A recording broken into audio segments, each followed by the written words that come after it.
ඇත්තටම ඕගොල්ලෝ හිතන් ඉන්නේ AI හින්දා වැඩ අඩු වෙයි කියලා මිනිස්සුන්ට නේ. එහෙම වෙන්නේ නැහැ. ඒක වැරදි අයිඩියා එකක් ඈ. ඔය මේ මොනවා හරි ආටිෆිෂල් ඉන්ටෙලිජන්ට් නම් මනම් එව්වත් එක්ක දැන් ඔය දක්වන අදහස් එක්ක ඕගොල්ලන්ගේ ඔළුවේ තියෙන නිකන් එහෙම එකක් ආවම මේ මිනිස්සුන්ගේ වැඩ අඩු වෙලා මේ මිනිස්සුන්ට ජොබ් නැති වෙලා එහෙම එකක් වෙයි කියලා එහෙම නෑ ළමයි. ලෝකේ හොයාගන්න මොන තාක්ෂණය නිසාත් මිනිස්සුන්ගේ වැඩ වැඩි වෙන එක විතරයි වෙන්නේ. AI නිසා ලොයත්ම වෙන්නේ මිනිස්සුන්ගේ වැඩ වැඩි වෙන එක විතරයි අඩු වෙන්නේ නෑ දැන්.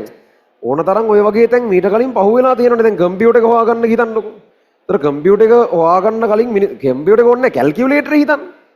කැල්කියුලේටර් හොයාගන්න කලින් අර සම්පූර්ණයෙන් අතින් හදපු පැය ගාණක් එකතු කර ගාණක් ඇත්තටම ඉතින් විනාඩි ගාණෙන් කරන්න පුළුවන් වුණානේ.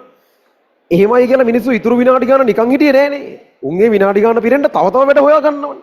එහෙමයි වෙන්නේ මොන තාක්ෂණය ආවත් ඒකෙන් වෙලාව අඩු කරලා දෙනකොට මිනිස්සු ඒක පාවිච්චි කරලා ඉතුරු වෙලාව පිරෙන්න තව ගොඩක් වැඩ හොයා ගන්නවා. එහෙනම් මොන තාක්ෂණයක් ආවත් වැඩ වැඩිවීමක් වෙන්නේ.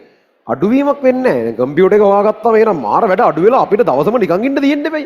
ඒ කාලේ මිනිස්සු කරපු වැඩයි අද ඒවයි බලද්දි එහෙම නැහැනේ.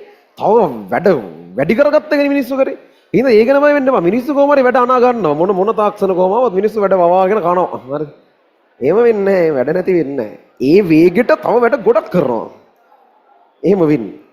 ඕනම තාක්ෂණයක් එහෙමනේ වෙන්නේ. ලියුම් යවන එක ඊමේල් වලට වෙනස් වුණා. මොකෝ වැඩ අඩු වුණාද? නෑ. එන ඉක්මනට තව වැඩ ගොඩක් කරන්න ගත්තා. ඒවත්